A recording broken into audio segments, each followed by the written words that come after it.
Hello दोस्तों, live education में आपका बहुत बहुत स्वागत है। मैं हूं रेशम अफरोज़। आज मैं आपके लिए लाई हूं संत कबीरदास जी के कुछ प्रसिद्ध दोहे।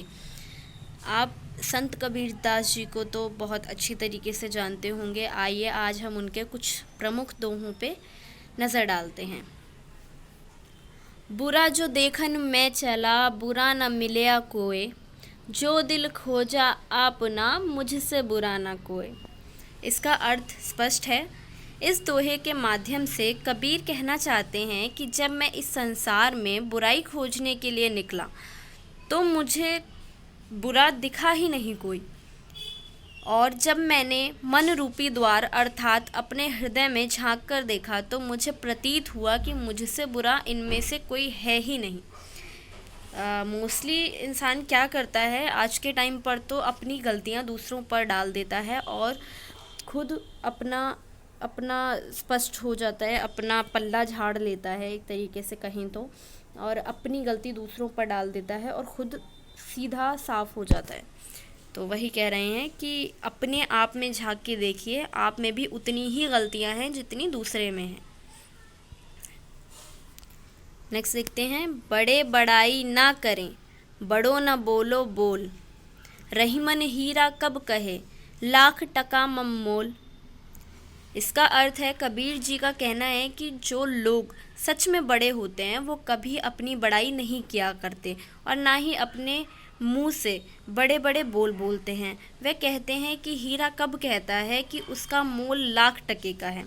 इसका अर्थ स्पष्ट है बिल्कुल कि जो लोग बड़े होते हैं वो सिर्फ अपना कर्तव्य करते चलते हैं, वो बड़ी बड़ी बातें नहीं करते हैं। जो बोल रहा है उसकी वो नहीं सुनते हैं, वो सुनते सबकी हैं लेकिन करते सिर्फ अपनी हैं, जो उनको करना होता है, जो उनका कर्तव्य होता है।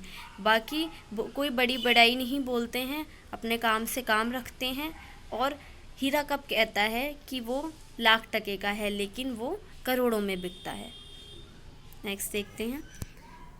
धीरे धीरे रे मना, धीरे सब कुछ होए, माली सींचे 100 घड़ा, ऋतु आए फल होए। कबीर जी का कहना है कि मन में धीरज होना अति आवश्यक है। मन में पेशेंस का होना, सब्र का होना बहुत ज़्यादा ज़रूरी है, क्योंकि सब्र रखने से ही सब कुछ संभव होता है। अगर कोई माली किसी पेड़ को 100 घड़े पानी से भी सींचने लगे तब भी फल तो ऋतु आने पर ही होंगे ना, फल तो पहले नहीं हो जाएंगे। जो कार्य है वो अपने सीमित समय पर ही पूरा होगा, उससे पहले वो पूरा नहीं हो सकता। अब एग्ज़ाम आपने दिए नहीं है और आप सोच रहे हो कि रिज़ल्ट आपका कल ही आ जाए, तो ऐसा पॉसिबल नहीं है। एग्ज़ाम होंगे, उसके बाद चेक होंगे, उसके बाद रिज़ल्ट आएगा। तो पेशेंस होना हर काम में बहुत ज़्यादा ज़रूरी है। तो आपको धीरज रखना पड़ेगा और धीरज रखकर आप अगर किसी काम को करते हैं तो वो अवश्य पूरा होगा। नेक्स्ट देखते हैं। तिनका कबहू ना निंदय, जो पावन तर होय, कबहू उड़ी आँखिन पड़े, तो परी घनेरी होय, तो पीर घनेरी होय। अर्थ है, कबीर जी कहते हैं कि हमें एक छोटे से तिनके की भी निंदा नहीं करनी चाहिए जो हमारे पाँव के नीचे दब जाता है। क्योंकि अगर वही तिनका उड़ते हुए हमारी आँख में पड़ जाए तो हमें गहरी पीड़ा पहुंचाता है, हमारी आँख में बहुत ज़्यादा कष्ट पहुंचाता है।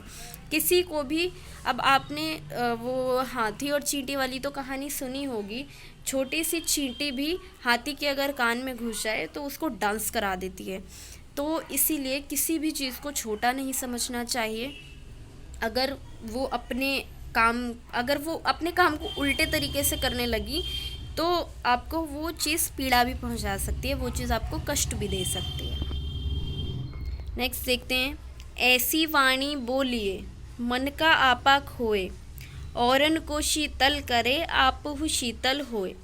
इसका अर्थ है, अगर आप अपने भाषा से आह को हटा दिया जाए तो दूसरों के साथ खुद को भी शांति मिलती है। अब इसका कहना यही है कि अगर कबीर जी कहते हैं इस दोहे के माध्यम से कि भाई अगर आपने इस तरीके से अपनी बोली कि दूसरे को भी वो बुराई ना लगे और आपको भी मन में शांति मिल जाए। तो इस तरीके की बोली बोलिए कि दूसरे को उससे कष्ट ना पहुँचे। अब लोग क्या करते हैं, बहुत सी बातें ऐसी बोल देते हैं जो हृदय पे कष्ट दे जाती हैं, कभी कभी जो परेशानी दे जाती हैं। कुछ बहुत सारी बातें ऐसी बोल जाते हैं लोग जो कि ठीक नहीं होती किसी के लिए। अब उसका दूसरे के मन पर क्या प्रभाव पड़ता है ये बोलने वाला व्यक्ति नहीं समझ पाता कभी कभी। तो कबीरदास जी यही कहते हैं कि ऐसी वाणी बोलिए मन का आपाक होए, औरन को शीतल करे आपू ही शीतल होए। अगले को भी आप अगले पर्सन को भी अच्छे से समझा पाएँ अपनी बात अच्छी बोली से, और आप खुद भी शांति से वो बात एक्सेप्ट करें।